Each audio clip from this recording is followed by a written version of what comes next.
Fala, meu povo, tudo bem? Comigo tudo, eu espero que com vocês também. Bom dia para todo mundo que está chegando aí, né? Que está dando um alô aqui para nós. Bom dia para todos aqueles que vão, assim como eu aqui, começar mais uma semana, começar mais um dia aí com muita vontade, né? De vencer, de fazer as coisas do jeito certo. Aí eu queria começar a nossa aula exatamente nessa linha, deixando aqui meu abraço, deixando aqui o meu carinho por vocês, que são pessoas maravilhosas e que fazem muita falta, né, na vida de uma pessoa, porque toda essa distância assim, só mostra o quanto que a gente tem saudade, né, do que a gente vivia na escola, das nossas conversas, do nosso carinho um para com o outro. Mas 2020 foi isso. Ainda bem que nós superamos, pelo menos eu espero, né, que a gente tenha superado toda essa situação. E como eu já dizia para outras turmas, o importante é a gente aprender a filtrar aquilo que foi 2020, né? E que durante essa filtragem a gente conseguiu tirar aquilo assim, e poxa, Deus tinha um plano para mim no meio disso tudo, e graças a Deus que hoje eu estou conseguindo ver esse plano. Então esses são os meus votos, tá? Para esse dia que se inicia, para essa semana, né, que se inicia, que a gente possa ser principalmente vencedores diante de tudo, né? Que a gente possa deixar a dificuldade de lado, possamos deixar as tristezas de 2020 como aprendizado para 2021, e que 2021 a gente possa vir forte, né? Que a gente possa vir principalmente moldado como uma pessoa bem melhor, tá? Então sejam bem-vindos, um abraço muito grande para todo mundo. Estou com saudade, mas eu estou tentando entender que toda essa situação ela foi necessária para que a gente possa vir bem para 2021, tá? Cheiro no olho de todo mundo. Então, galera, a nossa aula de hoje ela é basicamente uma sequência, né, do que a gente vinha estudando anteriormente. Nós começamos a falar sobre agricultura, né, no mundo, vimos vários aspectos, várias características em relação a esse assunto, e hoje, basicamente, nós vamos dar continuidade naquela fala que também nós fizemos anteriormente sobre os conflitos, né? A gente viu que o Brasil, assim como muitos outros países, principalmente subdesenvolvidos, eles têm um problema muito sério em relação à distribuição de terras. E historicamente essa distribuição ela sempre favoreceu os mais ricos, né? E mesmo quando ela deixou de ser doada e passou a ser vendida, foram os mais ricos que tinham as condições para a aquisição dessas terras. Então é importante a gente destacar que toda essa má distribuição de terras que existe no nosso país, ela tem muito, ela tem muito a ver, ela tem muita ligação com o processo de ocupação que ocorreu dentro do nosso território, tá bom? E hoje nós vamos focar em uma fala em relação aos conflitos que existem no campo e conhecer também algumas características que foram adotadas para tentar reorganizar o campo brasileiro, tá? Então, desde já, como já é de costume, lá no campo a gente tem um QR Code. Como vocês podem observar, lá eu consegui de novo produzir os QR Code. Era uma solução muito simples, mas que eu não tinha parado ainda para me atentar, que era só cadastrar o mesmo aplicativo com outro e-mail, né? E aí eu vou ter a disponibilidade de vários outros QR Code aí durante muito tempo. Quando terminar, coloco outro e-mail e assim vai. Até dizer já chega. Não precisa comprar, né? Outro ponto, né, galera, em relação aqui, nossa temática de hoje, como vocês podem observar abaixo, é o capítulo que ainda fala sobre o espaço agrário brasileiro, e hoje ele vai se referir ao conflito e concentração de terras no nosso país, tá? E outro ponto, galera, esse eu ainda não consegui resolver e eu já estou até querendo desistir dele, em relação ao nosso chat aqui, né? Eu não estou conseguindo colocar tá? Acredito que seja a versão do programa. Eu não estou querendo voltar para a versão anterior, porque pode dar um outro bug pior, né? Então, vou preferir ficar assim mesmo. Vou ministrar a aula e se vocês tiverem alguma dúvida, vocês me mandam para o zap, tá? Que eu fico à disposição em tirar, tá bom? Essa dúvida, caso ela exista. Então, como já é de costume nas nossas aulas de geografia, fica aí a dica, né? QR Code no canto, aqui no rodapé fica o conteúdo e a temática da aula de hoje. Deixem nos comentários, tá? Deixem nos comentários a frequência de vocês, tá bom?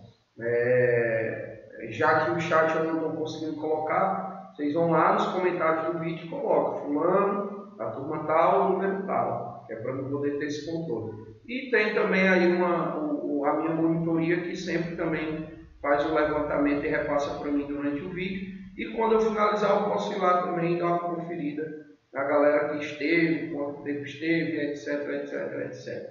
Tá? E se ficar alguma dúvida, quando eu finalizar a aula aqui, vocês me mandam lá no chat, que eu vou estar à inteira disposição lá em tirar essa dúvida de vocês. Tá? Me assustei aqui porque eu ia derrubando essa mesa. Tá certo, galerinha? Então, vamos nós, né? Como vocês podem perceber, eu estou com o olho um pouco mais baixo que o normal. Eu já não tenho esses olhos tão abertos assim, mas é porque, como já é de costume, a sinusite atacando aqui, principalmente nesse iníciozinho de manhã, ela sempre é muito voraz, né? Ela é sempre muito presente. Eu costumo até dizer, eu brinco às vezes aqui com a minha esposa, né? Com a Mayara, que é mais fácil eu acordar com a sinusite do que com ela, né? Porque, por exemplo, agora já estou aqui ministrando as aulas, ela ainda está lá no cochilinho bom, né? Mas essa sinusite ela não me deixa não, tá? Ela está sempre acordando comigo, beleza? Então, galera, ó, vamos lá, vou fazer aqui a transição de tela para poder a gente começar o nosso conteúdo, tá bom? E dentro de 4 segundos eu estou voltando aqui para fazer a explicação. E aí, como eu disse, como a gente não tem um chat, você deixa lá no grupo da sala ou manda no privado para mim a sua dúvida, que quando eu finalizar eu tiro essa dúvida para você, tá bom? Então, vamos lá. Bora? Pronto, quase não foi, né? Já a telinha aí, pronto. Esse é o material que a gente vai trabalhar nesse dia de hoje, tá, galera? Como eu já havia falado antes, é um assunto que basicamente representa a sequência do que a gente vem estudando anteriormente, né? Como eu dizia, a gente tem um conteúdo que falou inicialmente sobre a agricultura no mundo, né? Principalmente nos países ricos e pobres, e depois a gente já veio trazendo características mais específicas em relação ao Brasil, tá? Então, na nossa aula de hoje, a gente vai tratar sobre uma outra temática que é bem relevante, né, e que nos últimos anos tem movimentado muito, né, o cenário rural aqui no nosso país. E é uma fala sobre a questão da terra. Deixa eu só achar aqui, né, marca-texto aqui. Ela fala sobre a questão relacionada à terra, né, e os conflitos que ocorrem no espaço rural do nosso país, né, os conflitos no campo, tá bom? Então vamos nós ali para o lado, né? Ó, os conflitos no campo brasileiro, eles ocorrem principalmente, eu acabei cortando, mas eles ocorrem principalmente na região norte do país, tá? Poxa, não estou conseguindo... Pronto. Então, o principal foco de conflitos relacionado à terra aqui no nosso país, eles se concentram na região norte, tá? Como eu até coloquei aqui na sequência. Mais da metade, existem estudos, né, e que comprovam que praticamente 58% dos conflitos ligados a questões do campo, eles estão concentrados na região norte do país, tá? Então, mais da metade desses conflitos, eles ocorridos no campo brasileiro, né, são de consequências ligadas à desocupação de terra. Então, é quando uma galera ela ocupa uma terra que não é sua, né? Então, o processo de desocupação desse território ele acaba gerando esses conflitos.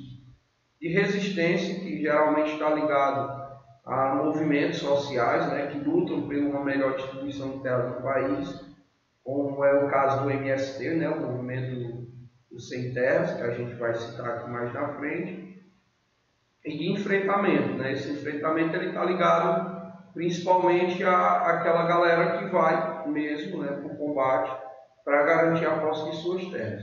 Então esses são três motivos, não são somente esses, a gente vai ver outros, mas esses eles se apresentam como os principais. Né? A gente tem o de desocupação, o de resistência e de enfrentamento. Tá? Destes, né, a maioria ocorre no estado de Rondônia, é o estado brasileiro que tem o maior foco de conflitos ligados a essas terras. Tá? E aqui vem duas outras causas. Ó. A concentração de terras na mão de poucos, né, e a expansão da indústria extrativista também vão se destacar como responsáveis de muitos conflitos. Tá? Então você tem, como eu já falava, uma má distribuição e você tem ainda a atuação da indústria no campo brasileiro que acaba gerando esses conflitos. Né? As disparidades ou as diferenças no campo, né, elas geram revolta dos trabalhadores rurais, o que possibilita a formação de grupos articulados como o movimento dos trabalhadores rurais sem terras, o conhecido como MST, né? Vocês já devem ter visto alguma situação, alguma reportagem que se remete a esse grupo, tá? Eles evidenciam a reforma agrária através da ocupação de latifúndios como forma de pressionar o governo a distribuir melhor essas terras. Eu vou ler logo todo e já eu explico mais sobre o movimento. Tá? Em muitos casos, que as ocupações empreendidas pelo MST nem sempre são solucionadas pacificamente pelo Estado brasileiro, que acaba desencadeando assim conflitos no campo. Então, o que acontece, galera? O MST, né, ele é um movimento que acaba, de certa forma, ocupando grandes latifúndios, né, ociosos. Então, o que acontece? Eles chegam em uma determinada área, percebem que aquela área não tem nenhum tipo de atividade econômica, está lá só por estar, e aí eles acabam ocupando. Professor, então eles ocupam um terreno que não é deles, é exatamente isso. Desculpa, tá? É porque eu tô aqui ainda daquele jeito, como eu falei no início. Então, assim, galera, aí eles ocupam esse território e o dono da terra, é claro, né, vai acionar o Estado brasileiro para a retirada dessa galera. Tipo, ó, tem uma galera aqui que entrou no meu terreno, instalaram barraco e eu quero que tome alguma providência, né, em relação a isso. Então, o Estado ele manda as Forças Armadas para ir tentar negociar essa saída, mas o principal intuito do movimento é que o Estado ele perceba, né, que aquelas terras são ociosas, fazer com que o Estado, que é uma das medidas, comprem aquelas terras, negocie a compra das terras com o proprietário, e pós essa compra, ela deixe as famílias que invadiram o terreno alocados dentro desse território, né? Eles façam essa distribuição. Então a ideia do movimento sem terra ela vai nessa linha, tá? Ela vai nessa filosofia. Eles ocupam as terras que não são deles, são de outros proprietários, e o Estado, né, ao retirar essa galera, muitas vezes pode tentar a negociação. Então tem uma tentativa de redistribuir essas terras de forma mais igualitária. O que acontece é que muitas vezes, quando as forças militares chegam para a negociação ou para tentar retirar, acabam gerando conflitos. Né? Ela é feita de forma muito, digamos assim, bruta. Né? Teria uma outra palavra, mas agora não lembrei. O pessoal do movimento também não ajuda muito, né? E aí acaba gerando esse conflito, esse embate. Né? Existem vários ocorridos, né? Até de morte, de policiais, morte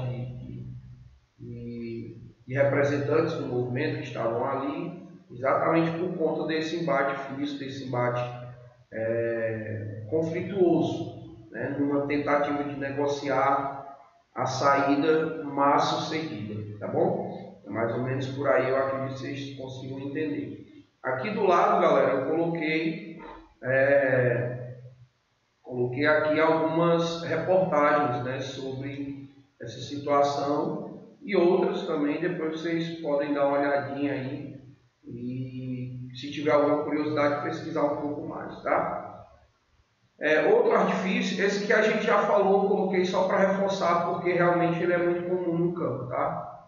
Outro artifício muito utilizado que se desencadeia, perdão, né? Uma série de conflitos é a tal da grilagem, né? Lembra que eu falei para vocês na aula passada sobre isso aqui, mas agora eu vou reforçar um pouco mais. Ó. Ele é um método de falsificação de documentos de posse de terra, em que o grileiro ou os grileiros, né, colocam documentos falsos em caixas fechadas com grilos, até que os papéis fiquem com a aparência de envelhecido. Posteriormente, o imóvel ele é vendido por meio desse documento falso, ocasionando a expulsão do proprietário, e normalmente, na grande maioria dos casos, é o pequeno agricultor. Então, esse grileiro ele se aposta da terra, cria um documento sobre aquela terra, deixa ele com aspecto envelhecido para dar alguma veracidade no documento e depois vende esse terreno. Né? E isso muitas vezes faz com que o pequeno agricultor, que é realmente o dono do terreno, acabe muitas vezes até mesmo na justiça por não ter nenhum tipo de meio que possa favorecê-lo, né, diante dessa situação, ele acaba tendo que sair da terra.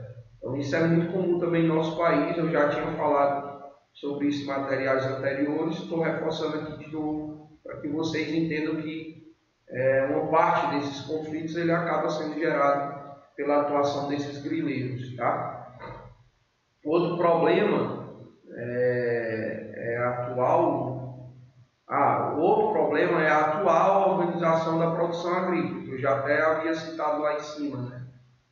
A mecanização e a utilização massiva de tecnologia do campo tem forçado os pequenos produtores a vender suas propriedades e trabalharem como empregados ou, na maioria das vezes, na realidade do Brasil, esse proprietário ele acaba tendo que migrar para as cidades, né? Muitos deles não conseguem mecanizar sua produção, fato que resulta no baixo rendimento, o que os coloca em desvantagem no mercado. A gente já falou sobre isso também, estou ressaltando porque ele é basicamente uma das causas que geram esse conflito, né? Você tem o agricultor que não consegue, né, modernizar sua produção, consequentemente não consegue concorrer no mercado tão competitivo, e isso faz com que esse pobre acabe vendendo sua terra e trabalhar para o grande latifundiário, ou muitas vezes tentar a sorte na cidade grande. Tá? Um outro probleminha também muito comum no nosso país é a utilização da mão de obra infantil, né? E a exploração também do trabalhador. Ainda se registra denúncias de trabalho escravo. Proprietários de algumas fazendas contratam funcionários que são obrigados a custear suas viagens, sua alimentação e sua estadia no posto de trabalho. Sendo assim, o trabalhador, antes mesmo de iniciar as atividades, já está endividado, sendo obrigado a trabalhar para quitar todo o investimento feito pelo patrão. Na verdade, todo o investimento feito pelo patrão. Essa daqui, galera, é uma coisa muito comum também no campo. Vou explicar para vocês. Tem situações, né, em que o uso de crianças, como a gente sabe, todo menor aí ele vai ser considerado como trabalho infantil. Tá? No local de trabalho, nessas áreas, ela precisa ter uma infraestrutura, porque se ela não tiver, ela vai ser caracterizada como trabalho escravo, tá bom? Existe, inclusive, uma fiscalização muito forte em relação a isso. E outras vezes, né, como a gente colocou ali no final, existem situações onde o o trabalhador ele é enganado, né, pelo patrão, diz assim, ó, você mora no interior, então você vem para a cidade, ou na verdade o contrário, você está na cidade, aí você vem para o interior, você pode pagar tudo aí, comprar passagem, traga suas coisas, pode vir e quando chegar aqui a gente se resolve. Aí o cara vem, né? Muitas vezes ele compra o próprio alimento já para trazer, paga a sua estadia no local, e aí o dono, né, diz assim, ó, você você gastou quanto? O ano, ó, gastei X. Aí o patrão acaba que, de certa forma, já deixando o rapaz endividado em relação a esse pagamento, né, que o patrão fez. Na verdade, o patrão ele paga tudo isso, né, só para a gente entender aqui. Porque talvez do jeito que eu fosse estava ficando confuso. O patrão ele paga tudo. Aí o cara vem, quando chega no final do mês, com o salário do rapaz, o patrão diz assim, ó, seu salário aqui foi de 2.000, só que 700 eu vou usar para pagar a passagem, 1.000 foi de alimentação, esse foi de estadia aqui na fazenda, aí você ainda está me devendo 900. Então o cara, então vamos lá, trabalhar o próximo mês para pagar. Quando for no próximo mês, do mesmo jeito, ó, foi 1.000 de estadia, 8 de alimentação, você ainda me deve 500. E dessa forma, o funcionário ele nunca deixa de dever o patrão. E aí isso acaba se caracterizando como trabalho escravo. Tá? O cara passa o resto da vida trabalhando o patrão, mas o que ele ganha não dá para arcar sequer com as suas necessidades lá no campo. E aí ele passa a trabalhar e o resto da vida em situação análoga, né, como a gente chama de escravidão. Tá? Isso também é muito comum no nosso país. Em relação à organização do campo, acabei esquecendo de colocar aqui no tópico, acabei de perceber aqui. Para uma melhor classificação das propriedades rurais, né, foi preciso padronizar os imóveis rurais, denominado de módulo rural ou fiscal. Né? O módulo rural e tem o módulo fiscal, a gente fala já. Para estabelecer o módulo rural e fiscal, são analisados basicamente 3 aspectos.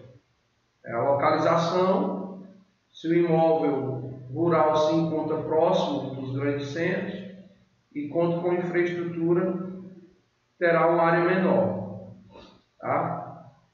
A fertilidade e o clima, quanto às maiores condições para o cultivo, menor será a área. Tipo de produto cultivado, se uma região produz, por exemplo, mandioca em nível extensivo, a área será maior. Agora, caso o cultivo seja de morangos com emprego de alta tecnologia, sua área será menor.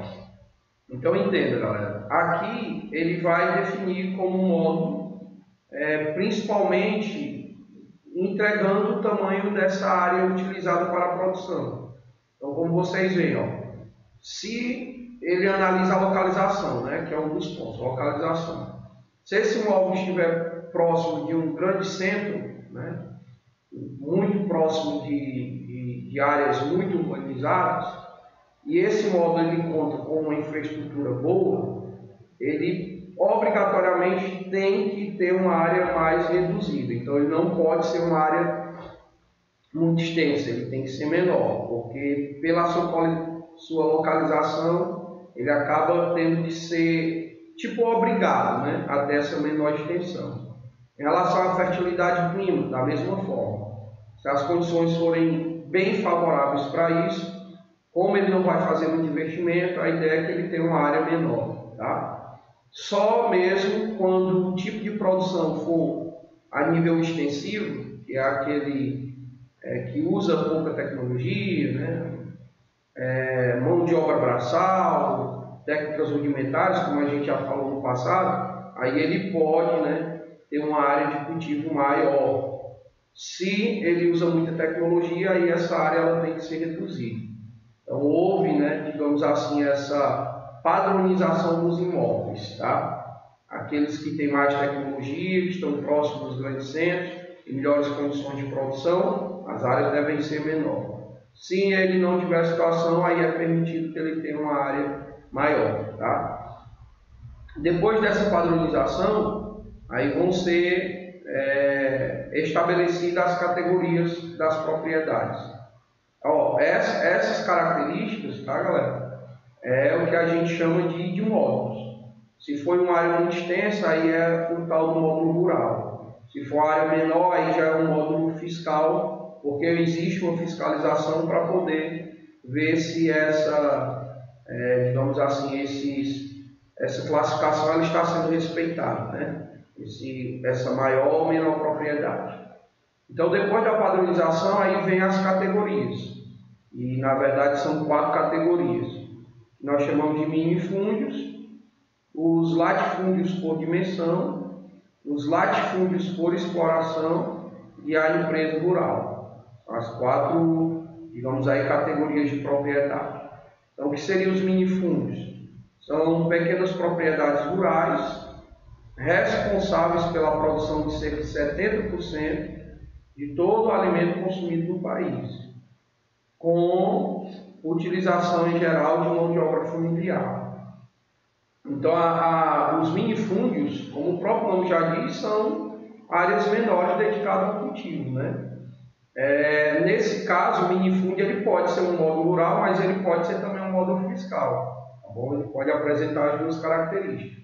O certo é que a maior parte do que é produzido no país é produzido dentro de minifúndios, né? E geralmente com aquela característica de agricultura familiar, como a gente já conversou.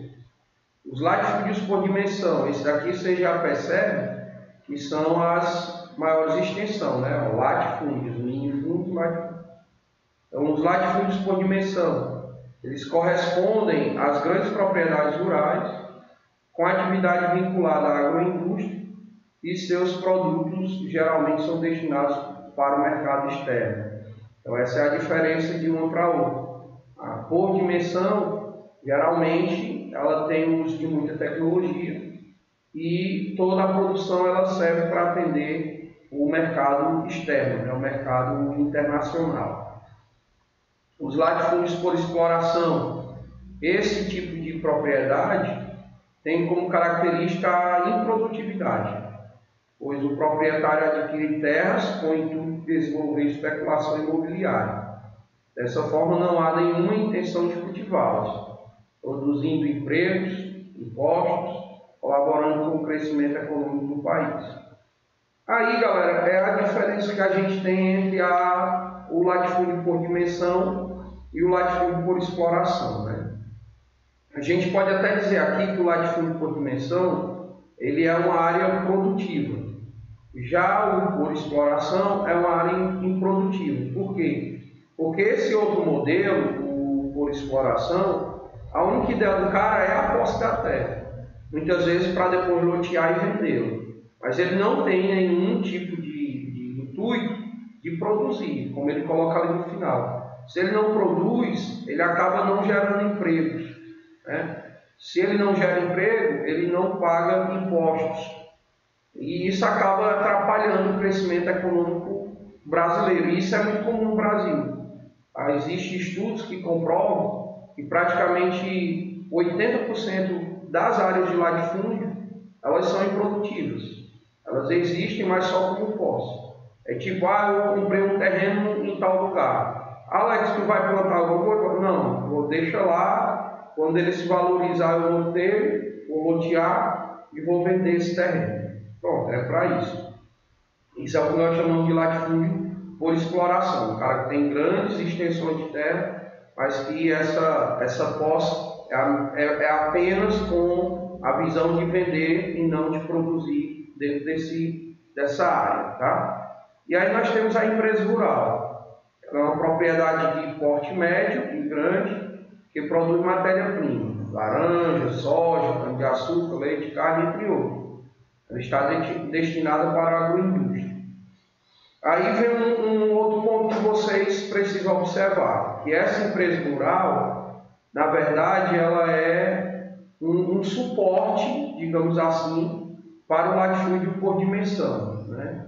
Geralmente a empresa rural ela produz algo que será destinado para os latifúndios por dimensão, onde ficam as agroindústrias. Então, geralmente é a empresa rural que fornece, por exemplo, a laranja para o latifúndio por dimensão produzir o suco que vai vender para a Europa. E assim por diante. A empresa rural produz o leite que vai para o latifúndio por dimensão, onde a agroindústria vai produzir a manteiga, o queijo, o iogurte e vai vender isso para fora, entende? Então, uma coisa ligada à outra. O que vocês não podem confundir são as denominações, né? Principalmente latifúndio por dimensão e latifúndio por exploração. O por dimensão visa a produtividade, por exploração não produz, é apenas com uma perspectiva imobiliária, digamos dessa forma, tá bom? Então, galera, esse era o material. Só lembrando que aqui no canto também, ó, eu coloquei algumas notícias, né, que vocês podem depois dar uma olhada para entender um pouco essa lógica aí da agricultura aqui no Brasil, tá bom? Então, galera, esse era o material que a gente tinha hoje, eu espero que vocês tenham entendido. Tem só pontos mesmos importantes, né, que precisam ser considerados aí para entender essa temática, beleza? Vamos lá, vou só agora aqui fazer a transição de tela, para que a gente possa aqui finalizar a nossa aula. E tem também um recadinho aqui importante que eu preciso deixar com vocês. Bem, pessoal, como eu falei, eu não tenho o chat aqui, né?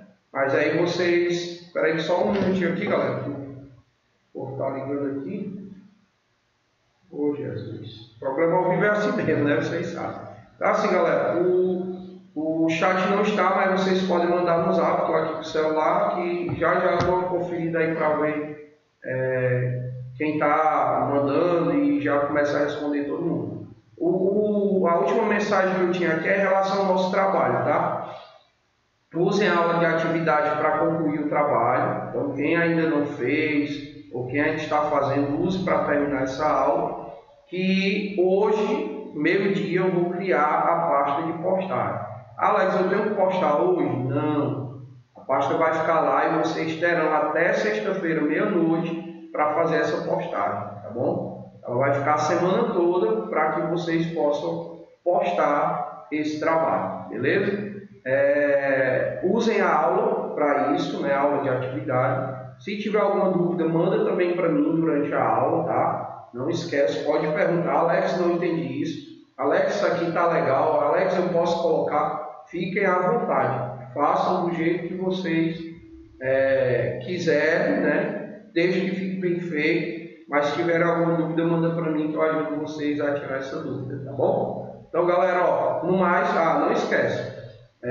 Se tiver alguma dúvida, manda aí, que eu vou tirar para vocês. Sobre o trabalho, usem a aula para fazer o trabalho, que meio-dia as pastas serão criadas no Google Classroom e vocês já podem postar, lembrando que tem até sexta-feira para postar, beleza? Então, no mais, galera, ó, fica aqui meu abraço grande, um cheiro no olho de todo mundo e a gente se vê aí na próxima semana, se Deus quiser, tá? Falando em Deus, que Ele abençoe vocês, a família de vocês, que vocês possam ter uma semana aí muito abençoada e com muito foco aí para vencer as várias, né, atividades que vão aparecer aí ao longo da semana, tá bom? Tchau, tchau, obrigado pela companhia e até a próxima semana, se Deus quiser, e eu tenho certeza que Ele vai querer, beleza? Tchau, tchau, gente.